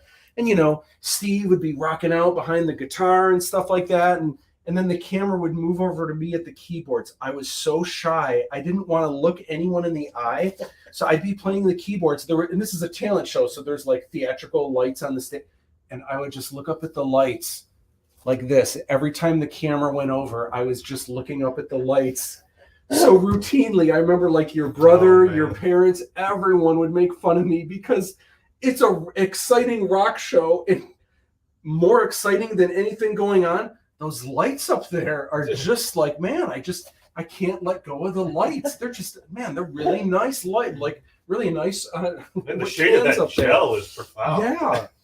I was so shy, and eventually I snapped out of it and whatever. But I feel like it made me who I am today. And in some ways, I'm actually shy in some situations where if it's people I don't know, if it's smaller groups of people. Strangely, from being in a band, I'm actually more comfortable if I have to go on stage in front of a lot of people. I don't know why. I'm completely comfortable with that.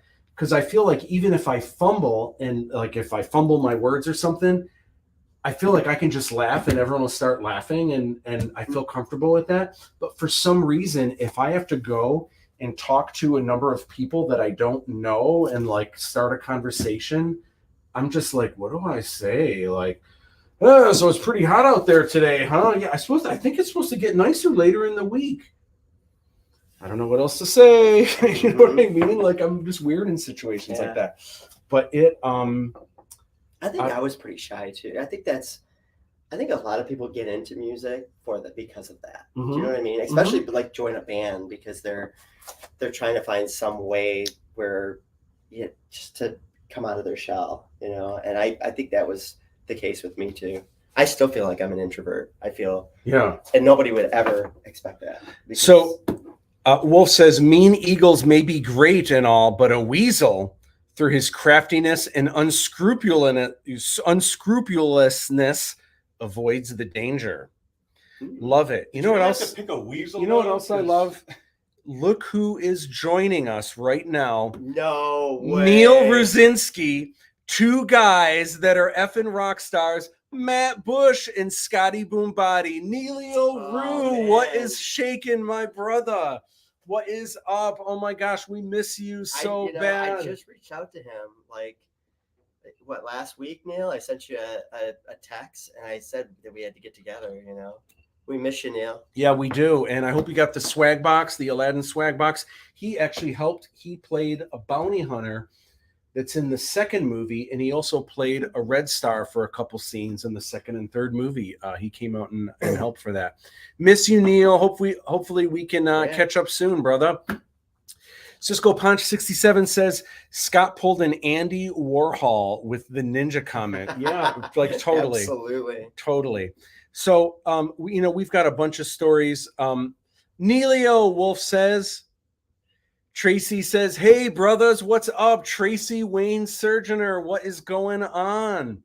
I had Tracy on the show once, but it was live. It was during the 24-hour live stream. He was one of the guests. Sweet. And so he did it live from his cool, he's got like that tiki hut, that's cool. in the garage. And I think Tracy's in in Oh yeah. Las Vegas. Are Yeah, you in Vegas right now? Oh my gosh. In Vegas. said that, What you said is it, yeah. up, brother? I saw Awesome. that That's you were right. there. Oh, that is so cool. Tell Elvis we said hi. Yeah, totally. So I want to share another quick story. And if you've got any you want to share, we can go over them. But I have to share because this is one of the funniest classic stories from us growing up. So I wasn't always a heavy guy, but I've always been a little bit taller. And you've always been just a little, a little bit petite. So there was a girl. Well, I was just. Well, I will say he doesn't look a day older than when I graduated. Yeah. So there was a time we had a crush. Both of us kind of had a crush on this girl named Kristen Herman when we were in junior high. Now, again, we were also into, not only were we in a band together, we were into ninjas. And even Steve Caldwell, you guys would wear ninja suits and make like little ninja movies. And I was, before I even met you, I was making ninja movies and stuff. Mm-hmm. Oh my gosh. Yeah. I can't wait to show you these ninja movies. Oh my gosh. Yeah, we have and this is when like ninjas were not like what they are today. They were pretty, like a lot of people, most people wouldn't even know what a ninja was. And we were running around the neighborhood in like ninja outfits with like real swords. Oh right? Yeah, real weapons, and real Chinese stars. We'd throw them in trees and stuff. Oh yeah, we were like we had real swords that we would get from like a ninja magazine, and we would order them, and like my parents. Imagine the world where ninjas. Oh my god! I mean, I knew there was a time. So check this out. So we decided one day we wanted to. Kristen Herman lived in the same sub, although all the way across on the other side of the sub.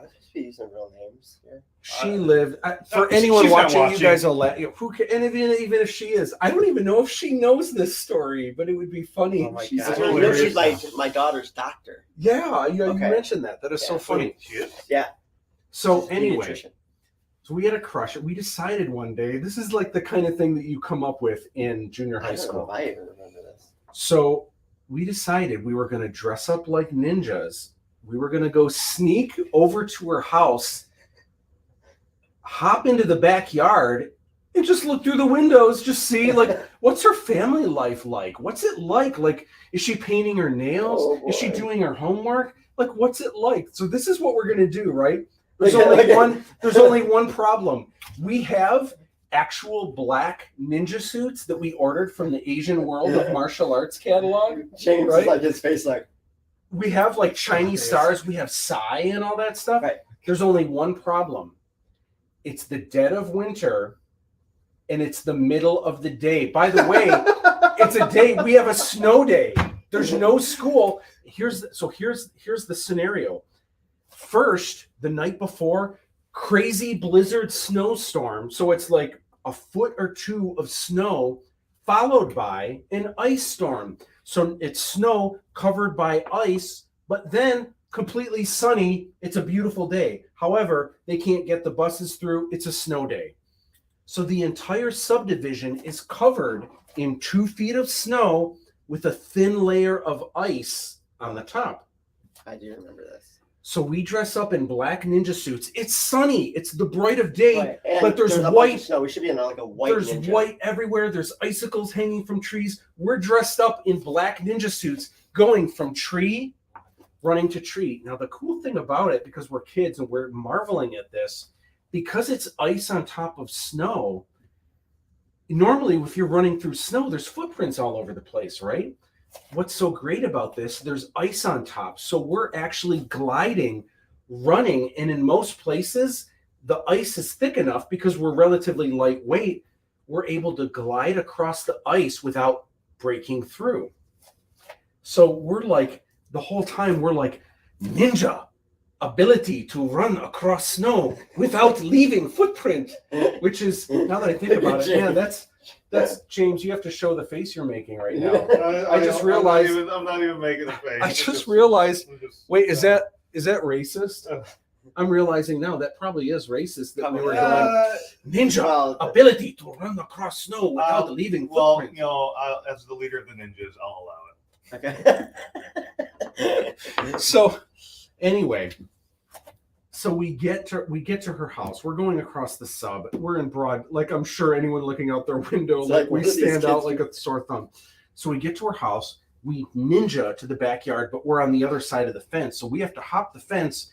And what we decide, we're going to hop the fence, run across, glide across the ice.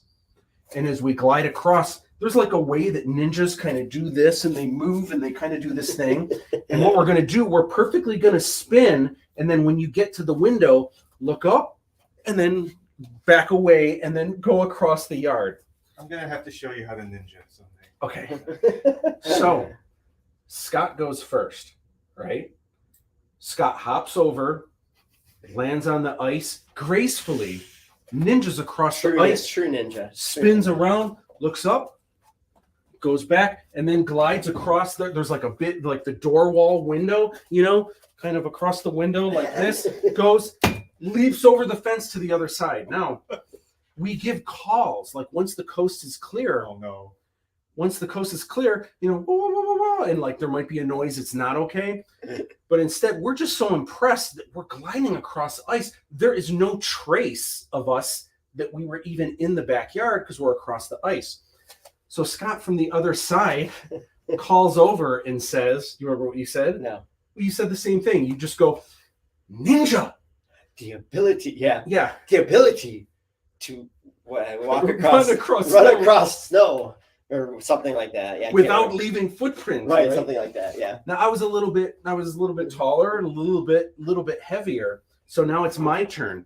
So I leap over the fence, and as soon as I land, crunch right through the snow. I'm like, oh no! So I start running across, hoping maybe I can get to the top. Nope. Crunch, crunch, crunch. There's just a giant. I'm so sorry. There's giant wreckage.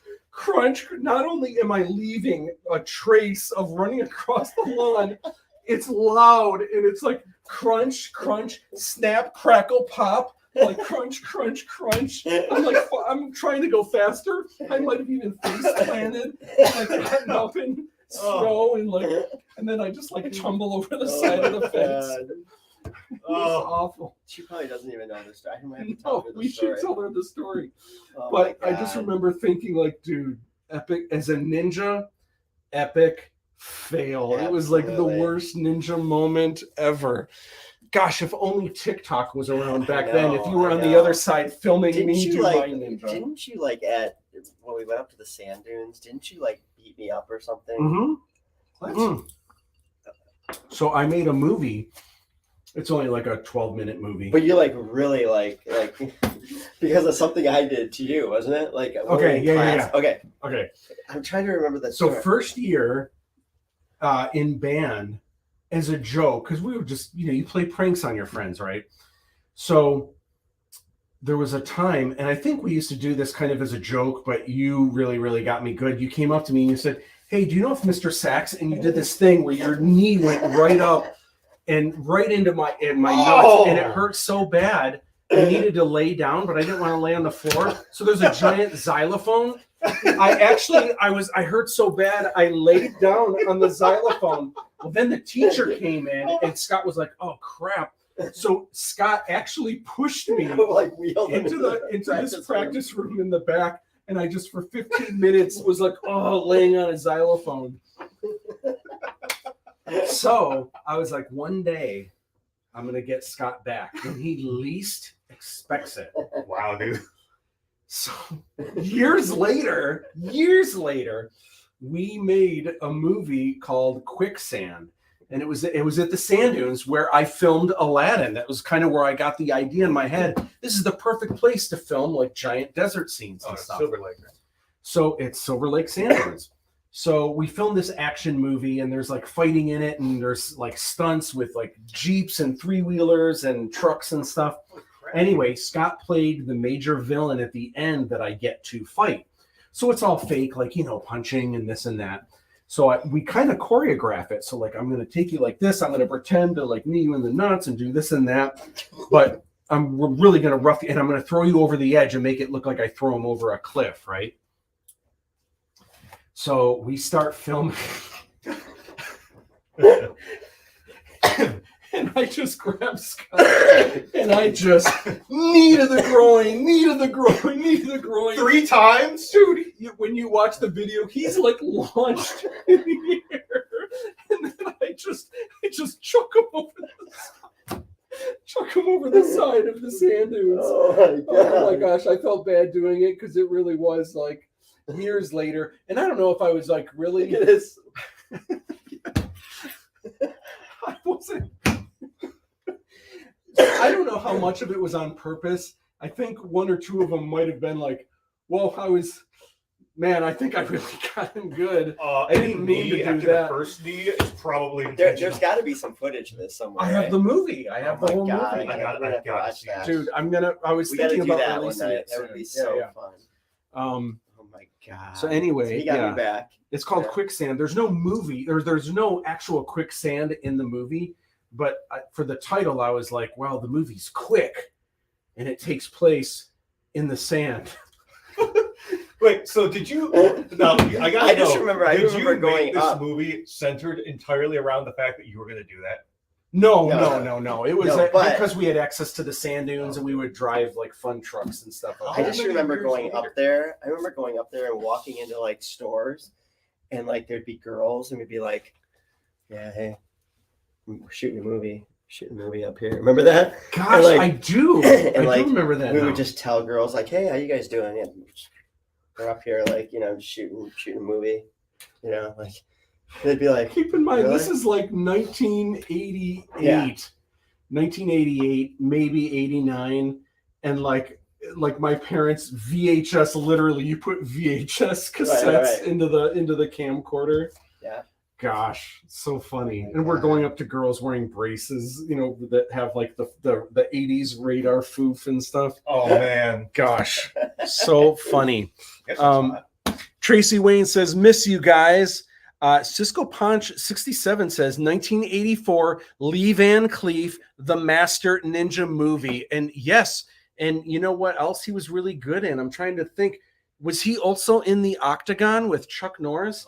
I wasn't a huge like Chuck Norris, all his movies, but the movie. Octagon was a really cool movie way back in the day. Statue of Limitations. A DTE says a Snake Eyes and Storm Shadow walk into the backyard. Only one makes it out alive, except this was 2 really bad Snake Eyes. How many years later was that? Was what? The movie? Yeah. Well, let's see. It would have been 8th grade, 9th grade ish when we pulled that stunt in the backyard, and then it would have been 3 years. Yeah, it would have been 3 years, probably 3 years later. But when you're younger, that's an eternity. That's a long time.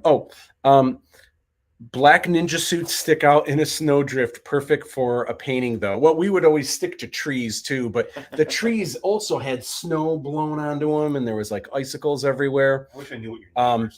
Remo Williams or Matt and Scott. I loved Remo Williams. That was one of my favorite movies. You didn't love Remo Williams? No. Oh my gosh. For me, there was a trifecta of Indiana Jones, Jack Colton from Romancing the Stone, and Remo Williams. And I mean, Indiana Jones was the best, but what's that? Yeah. You don't know what Romancing the Stone is? No. James, you're gonna find out. Okay. I think I'd appreciate it more now. I think. Yeah. But gosh, I'll have to watch it. That movie is so good. I have it on DVD. Wolf says, "I would see that movie. My money is on Storm Shadow." Fair. DTE says, "Bingo." Cisco Punch 67 says, "Didn't they do that skit in South Park? Very meta. I wonder, did they do? Did they do something like that?" It was called Fun with Weapons, where they go to like a little bazaar and they get these little weapons and they all pretend they're ninjas, and in their imagination they're all transformed in these badass ninja warriors. But like Kenny throws a shuriken and gets Butters right in the eye, and then they realize, oh no, we're not imagining anymore, and so they abandon him on the side of the road dressed like a dog, and he gets taken to a vet. Like, the vet's like, who would do this to a dog? Well, let's put him down. Oh my gosh. Love that story. Tracy Wayne Surgeoner. That is a hilarious mental image.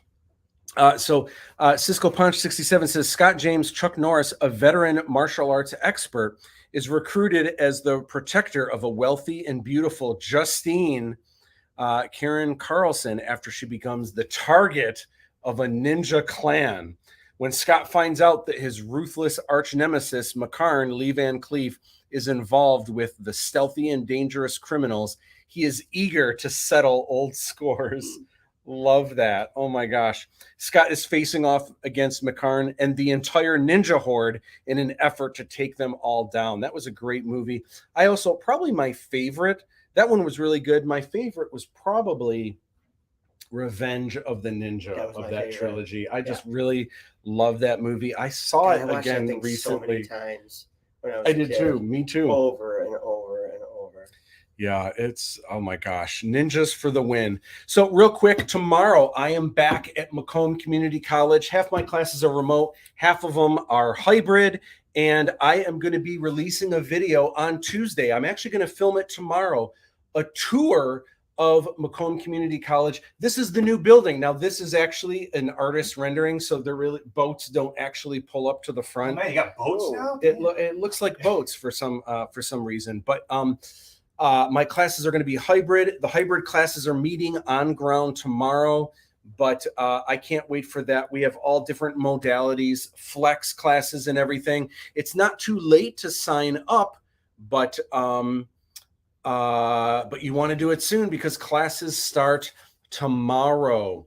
And I'm actually going to be recording a video tomorrow. I'm going to give you a tour of South Campus. I'm actually not going to show you the new building yet. I mean, you'll see it from the outside, but I'm not going to do a tour of it because we still have some things that we're kind of getting done last minute. But I'm going to show you the library and a bunch of our cool resources. A bunch of the college clubs are probably going to be promoting stuff outside. So I can't wait to share all of that with you. So be on the lookout for that on Tuesday. I still have just a couple more of the executive producer screenings that are going on. Horror Film Roulette TV. I got to give a shout out real quick to Eric Steele and his really cool horror film festival where people make short horror films. They have 4 weeks to make them. It's such a fun thing. But now if you go to horrorfilmroulette.com, you can vote on what one of the new themes is going to be. So you spin this giant wheel of horror and you might get monster or zombie or supernatural. There's going to be a new theme this year that people will be able to spin, but you're going to vote on them right now. It's either going to be body horror or vampire. Which one would you like it to be? If you could choose. Body horror. Me too. Absolutely. I know. I hope body horror wins. Like vampire can just fit into monster and it's really over. Yeah. Yeah, I feel, and for a 5-minute film, I feel like it'd be like, I don't know that I would be that into a 5-minute vampire thing, but body horror could be 5 minutes, could still be pretty creepy. I must have skipped something else that I thought was in here. Okay, so Livestream Lounge is now it's a podcast. Oh, Rope, here it is. So Chiqui Morero, who sometimes is here hanging out with us, he has a Kickstarter right now. He's already gotten 2,000 in pledges, and there's some really cool things.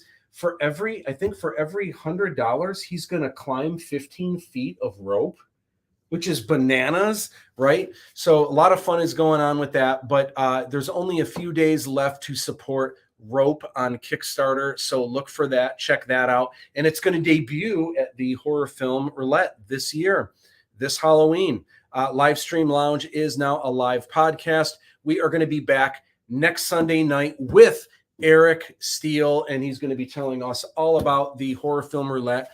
Man, Halloween is upon us, and I can't wait for your shows. Oh my gosh, at the Roxy, that's going to be a lot of fun.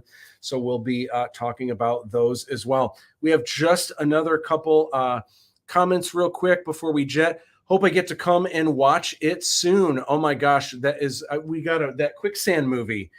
We have to. I'll probably be too shy to introduce myself in person, so I'm going to say that I'll be wearing a pink T-shirt with a skeleton on it. All right, I will look out for you. Thank you so much for always hanging out in the live stream. Toxic Avenger 1984. Okay. They're remaking the Toxic Avenger with Peter Dinklage, which is interesting. Good night, my brothers, says Wolfie. No, I meant Aladdin. Oh, Aladdin, absolutely. It is coming out soon.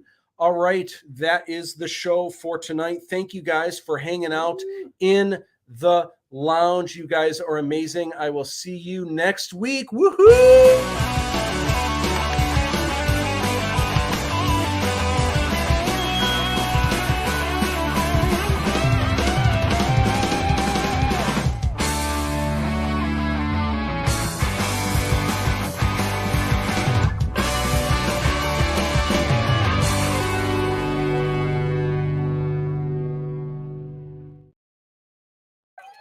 Woohoo!